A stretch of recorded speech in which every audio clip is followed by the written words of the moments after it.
강하고 담대하라, 강하고 담대하라 라고 3번씩이나 강조하면서 우리를 향해서 강하고 담대하라고 말씀하시는데, 우리가 무엇에 그렇게 강하고 담대하라는 것입니까? 바로 율법책을 읽는 것, 그 율법의 말씀을 묵상하는 것, 그 말씀을 너가 지켜 행하는 그것에 강하고 담대하라 라는 뜻입니다. 저는 교회에서 하루 종일을 보내고 또 사역하는 목사입니다. 그럼에도 불구하고 성경을 읽고 기도하는 시간이 아깝게 느껴질 때가 있다라는 것입니다. 여러분 정말 놀랍지 않습니까? 그래서 때로는 울면서 기도하러 갈 때가 있습니다. 우는 심정으로 기도하러 올라갈 때가 있습니다. 당장에 해야 될 일 많아서 바쁜데, 이것저것 먼저 처리해야 되겠는데 에라이 모르겠다, 그래도 여기에 내 삶의 성패가 달렸지 하면서 담대하게 기도하러는 못 가지만 울면서 우는 심정으로 기어코 기도하러 올라갈 때가 있다라는 것입니다. 하지만 이럴 때면 여지없이 그 기도하러 올라가는 그 과정이 기도가 되어서 딱 자리를 잡고 아버지라고 하는 그 순간에 그 첫 마디의 기도가 끝나버릴 때가 많이 있다라는 것입니다. 오늘 말씀도 바로 이것입니다. 너가 마음을 강하고 극히 담대히 하여서 말씀을 묵상하라 라는 것입니다.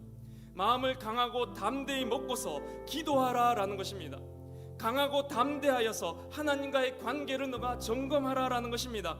강하고 담대하여 하나님과의 충만한 관계를 유지하라, 그것에 강하고 담대하라고 말씀하고 있다라는 것입니다. 정말로 우리가 강하고 담대하지 않으면 우리는 결코 기도할 수가 없습니다. 정말로 내가 강하고 담대한 마음을 먹지 않으면 우리는 결코 말씀을 묵상할 수 없다라는 뜻입니다. 왜 그렇습니까? 삶이 너무나도 바쁘기 때문입니다. 치열한 삶 가운데 계속해서 이 기도와 말씀을 묵상하는 이 시간들이 계속해서 후순위로 밀려나 버립니다. 그러다가 결국에는 못하게 된다라는 것입니다. 하물며 교회에서 사역하는 저도 이런데, 세상의 한복판에서 치열하고 바쁜 삶을 살아가고 계신 우리 성도님들이야 오죽하겠냐는 것입니다. 얼마나 해야 될 일이 많은데요, 이 말씀을 묵상한다는 것은 그렇게 쉽지가 않다라는 것입니다. 특히나 여기서 이 묵상이라는 단어는 정말로 전쟁과는 어울리지 않는 단어입니다.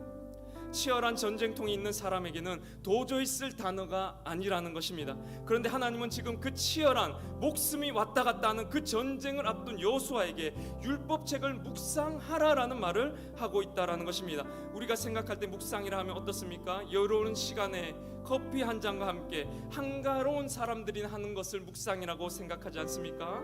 그런데 이 묵상이란 단어는 히브리어로 하가라는 이 단어로 보면 이런 뜻이 있다고 했습니다. 사자가 먹이를 빼앗기지 않으려고 으르렁댄다라는 뜻이 이 묵상이라는 단어 속에 들어있다라는 것입니다. 사자가 먹이를 빼앗기지 않으려고 으르렁댄다.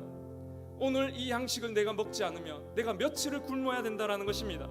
오늘 내가 이 먹이를 빼앗기면 내 생명이 위태로워질 수도 있다라는 것입니다. 여기에 마치 내 생명이 달린 것처럼, 여기에 내 인생의 성패가 달려있는 것처럼 필사적으로 으르렁거리면서 그 시간을 지켜낸다라는 뜻이 바로 이 묵상한다라는 말에 들어있다라는 것입니다.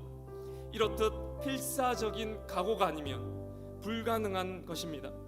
극히 강하고 담대하지 않고는 우리는 이 하나님과의 관계를 위한 시간들을 지켜낼 수가 없습니다. 그러나 전쟁은 여기에 달렸다고 성경은 말합니다.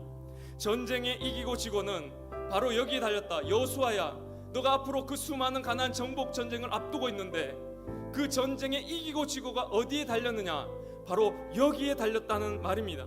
우리 인생의 문제, 우리 앞에 염려와 두려움의 일들, 내 앞에 당한 고통과 아픔의 그 모든 상황의 성패가 어디에 달렸는가?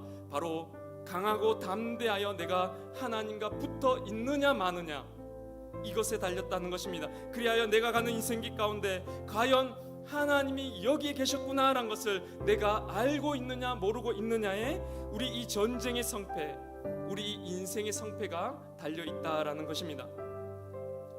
저는 지난주 금요 예배를 마치고 문득 이런 생각이 저에게 들었습니다. 일하지 말고 흘러 넘치면 되는 것이구나 라는 생각이 들었습니다. 일하지 말고 흘러 넘쳐야 되겠구나 라는 생각을 했습니다. 저는 그동안 교회에서 일해야 된다라고 생각하며 살았습니다. 그런데 그보다 더 중요한 일이 있었습니다. 흘러 넘치는 일이었습니다. 내가 성령에 충만하여서 내가 하나님과의 관계에 온전히 사로잡혀서 내가 참 포도나무 대신 예수님께 온전히 접붙임 바 되는 그것, 그래서 생수의 강이 내게서 흘러 넘치게 되는 것, 다른 일보다 내가 해야 될 일이 바로 이것이었구나라는 것을 깨닫게 되었습니다. 그래서 지난주 예배를 마치고 청년 리더들을 불러 모아서 이렇게 말했습니다. 리더 여러분, 앞으로 여러분들이 해야 할 일은 신방하고 전화하고 계획 짜고 그런 거 아닙니다. 여러분, 리더들이 가장 먼저 해야 될 일은 흘러 넘치는 것이라고 말해 주었습니다. 하나님과의 관계에 충실한 것이다. 하나님께 온전히 너가 붙어 있는 일이다. 늘 성령으로 충만하게 되어서 흘러 넘치는 일이다. 기도하고 말씀 보고 묵상하는 그 일이 바로 리더들이 가장 먼저 해야 될 일이다라고 부탁을 했습니다. 그리고 그것을 할 수 있도록 그동안 격려함에 이끌어줬어야 했는데 그러지 못해서 미안하다라고 말을 전했습니다. 사랑하는 성도 여러분들이 해야 될 일도 바로 이것입니다. 흘러 넘치십시오. 일하지 말고 흘러 넘치십시오. 이것이 우리가 그 무엇보다도 가장 먼저 해야 되고 가장 먼저 집중해야 될 일이기 때문입니다.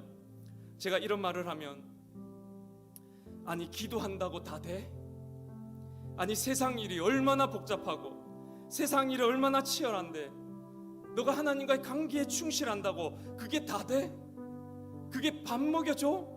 라는 생각을 하시는 안 해본 분들이 계십니다.